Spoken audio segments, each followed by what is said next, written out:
I started living in Kochi when I was 4 years old, when I was 4 years old. I lived in different localities of Kochi city. Karakamuri, Pallipuk, and then Palampuli, Kadavandra, all these places. So when I was young, when we go to school, there were waterlogging in certain parts of Kochi city. When I say Kochi, I will interchange Kochi and Ernakulam because we all say Ernakulam, but for the outside world it is Kochi. Just like you say Dadar and Bombay. Somebody, my North Indian friends come and ask me, where is Ernakulam, where is Kochi? So I ask them, where is Bombay and where is Dadar? So of course Bombay is the larger area and Dadar is a small place. Likewise, Kochi is a larger corporation. Ernakulam is the heart of that part. So no waterlogging there. Of course there was some, but they're manageable. Today, and also I remember, there used to be a very funny competition in Kochi those days, among kids mostly. How to catch, what is the maximum number of mosquitoes you can catch from a drain or duct? So people, when we were kids, we used to take a steel plate, coat it with coconut oil, then go and stand near a canna or duct, and we'll do like this, and then by then we'll count the number of mosquitoes we caught. So it comes to 100, 200, that's all. So the largest catcher is a winner. Sadly, this sport has died in the city. You know what? There are no mosquitoes in the drains. You just take out. So is this the corporation of Kochi did something to take all these mosquitoes out of Kochi? Did they do some mosquito treatment? No. They did something else. And because of that, you see, in the canals of Kochi, there are no mosquitoes. Of course, there are plenty of mosquitoes around. They have adapted, that's a different story altogether. But in the canals, there are no mosquitoes. So what happened? So this is where the trick comes. Cochin Corporation tried. They thought that the mean sea level in Kochi is just about 1 meter. There is a mean sea level. Kochi is just about 1 meter above the mean sea level. 1 meter, that is it, on an average. So, you know, I'm going to show you a slide a little later, so you'll be able to understand. So, what do we do when you have a city which is just about a meter above sea level? How deep you can dig your drains or your canals so that there is no seepage of seawater or lake water into the canals in the city. Today, you can see what is happening is any day you go, you just take a look at the small canal just outside your house. When I say canal, it's a small drainage. It's great. Kochi people can understand when do tides happen. Because the tides, normally the high tide you can see if you go to the seaside or the lakeside. Not necessarily. You can just stand in your house, just look at how high the water is in your drain. So what has happened? Trick is, so when I started living in a new locality in Karavandra, about 10 years back, where I used to live many years before that, when there was no flooding. When I started living there 10 years back, I could see that the road to my house was flooded during rains. So everybody said there are a lot of rains, there is no water because a lot of construction has come up, there is no way for water to go. That is where all this happened. So I just kind of believed that all the locality people said, the councillor said, the MLA said, and also my neighbors. You live here 15-20 years back, now more construction have come, so all the rainwater, where it can go, it cannot go anywhere, the water logged, you have to live like this. Fine, fair enough. So I moved to this new house sometime in the month of August, September. In Kerala it rains at that time. Then December came, Jan came, Feb came, March and April.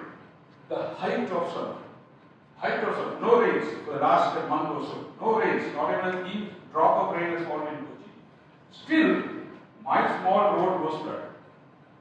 So this led me to think, and I found out that what these people have done over the years is they have made the canals deeper and deeper, the drains deeper and deeper, so that what happens is the seawater which comes to the lake water actually, comes into the drains. And if there is a high tide happening in the sea, in the lake, it is reflected in front of your house in your small drain also. Can you imagine this? That is how Kochi is. And so, because of the salt water coming in, no mosquitoes. The mosquitoes can't breathe in salt water. But this is a real pain. Now I tell you what happens. Huh? Some of this, when you hear, you might feel really allergic, but there is no other way. You need to listen to this. So here is what a typical city, ocean, lake, whatever it is. You see, the ocean is a non-zero. This is the land, and if you construct the drains clearly, the drain can come like this, fall into the ocean, no problem, perfectly okay. No water logging, all the rainfall can come here. Now see what happens when you press high tide happens. In the time of high tide, which is actually in this picture it's a king tide, which is very high tide. You see how this water has seeped into the land area. And if you are trying to use this drain here, no water will go away. This becomes reflected in your drain. So normally this is how we should construct. But what we have done is we have taken this up here and we have put this drain here like this. We cut it and we made the drain deeper. So the seawater can come to this. When I mean seawater, I mean lake water can go up and will reach this level normally. Slowly it is reflected in your lake everywhere. Now let's see what happens when rain falls. The rain falls come, and there is also a tide coming, which means the water level in the drains rise, and there is excess rainfall, or not every excess, whatever rainfall it comes, there is excess water, and it cannot go out through the drains. So naturally, water logging happens. Now this is the most, I would say, the most, I don't know what word to use, there's a slang for that, but I cannot use the slang, so I'll be able to formula. This is the most, I would say, dangerous or most kind of yuck kind of a thing. Okay. Do you know that in the city, it's called Kochi city, nowadays it's a smart city, there is no provision for sewage treatment. You know, there will not be many cities in the world, especially I don't know about India, but in the world, where the sewage is not treated and discharged into the ocean or the lake. That's all it is. How many sewage stations are there in Karnataka? There was one in Varanasi College, which is not working. There is one in Yelagoda, not working. So, what happens to sewage? What do people do with the sewage? People have what is known as septic tanks. Every house has a septic tank. And what actually people do, though it is not quite legal, the overflow is given to the drain, nearby drain, which is a common practice. Though it is not quite legal, they do it. So what happens? Rain comes, flood comes, all the water comes into the roads, and you are actually wading through not storm water, but also sewage water. Terrible. So very, very terrible situation.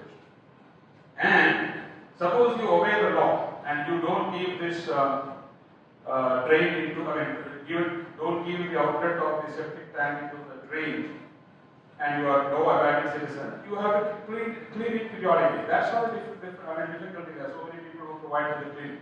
So assume that you are a law-abiding citizen. You have not let that outlet into the drain, and every 1 or 2 years you need to clean your tank. So these cleaners will come. They suck this thing into their truck, and where do they throw it? Nowhere. No sewage treatment. So they just throw it into the ocean or into the lake. And if I make it a little more interesting, the fish we eat. I don't have to continue further. This is terrible. Terrible.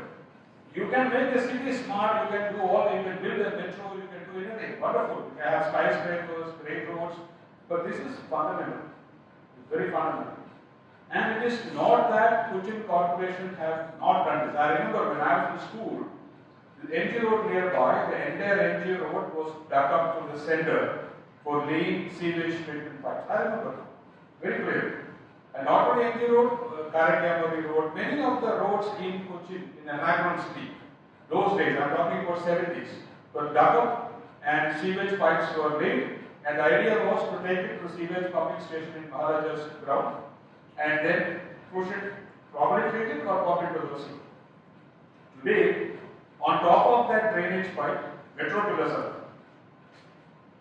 So it's anybody's imagination that what would have happened to those drainage pipes now? No.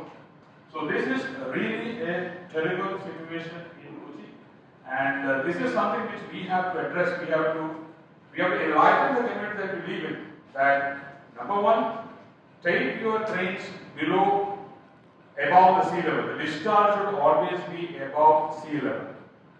And two, you need to have sewage treatment plants in the city so that we, our next generation, and our parents can safely live in the city without, contagious diseases and so on and so forth. We all might be immune to this because we live here.